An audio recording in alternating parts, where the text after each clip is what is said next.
Shalom, selamat sore. Terima kasih buat kesempatan dan juga waktunya pada sore hari ini, yang dimana saya akan menceritakan tentang ayat favorit saya. Nah, ayat favorit saya terdapat dalam Efesus 4 ayat 29, yang dimana di sini dikatakan adalah janganlah ada perkataan kotor yang keluar dari mulutmu, tetapi pakailah perkataan yang baik untuk membangun, di mana perlu supaya mereka yang mendengarnya beroleh kasih karunia. Amin. Maksud dari ayat Alkitab ini adalah kita tidak boleh menggunakan kata kotor yang keluar dari mulut kita. Tetapi mendengar banyak sekali teman-teman saya atau saudara-saudara atau keluarga yang jika mereka sedang marah pasti mereka akan mengeluarkan kata-kata kotor.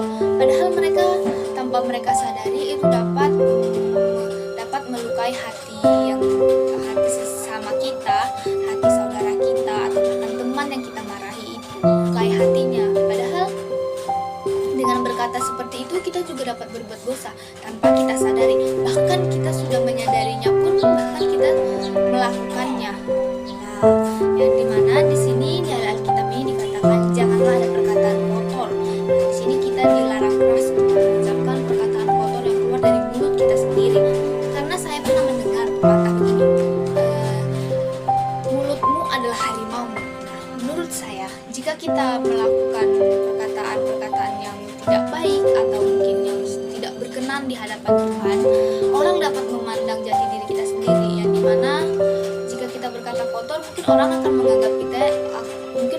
menganggap diri kita sendiri ini seperti orang yang buruk, gitu kan?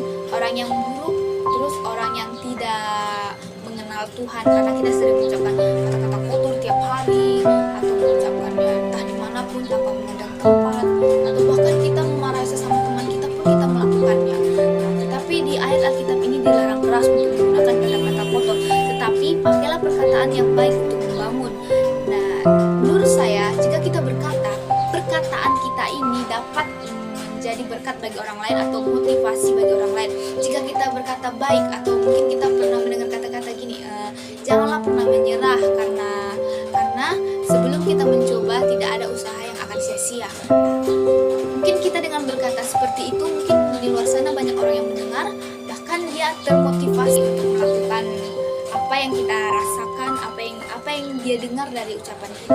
Nah, dari situ kita dapat menyimpulkan bahwa perkataan kita itu dapat membuat atau memberikan atau beroleh kasih karunia untuk orang lain. Nah, kesimpulan yang saya simpulkan adalah kita sebagai orang Kristen yang percaya kepada Tuhan, yang sudah lahir baru, yang mengenal dengan Tuhan, dan kita juga sebagai anak STT yang sudah sekolah di STT lebih dalam lagi mengenal Tuhan, janganlah pernah mengucapkan perkataan kotor, karena itu akan menyakiti temanmu, bahkan saudaramu sendiri, bahkan itu akan menggambarkan jati dirimu sendiri bagaimana kamu menghadapi masalah atau persoalan yang kamu hadapi. Orang akan memandang kamu buruk. Jika orang tidak memandang kamu buruk, maka lakukanlah yang terbaik dan ucapkanlah yang memang seharusnya diucapkan. Jangan melakukan perkataan kotor karena itu akan menyakiti hati Tuhan juga. Baik, terima kasih. Saya ucapkan shalom.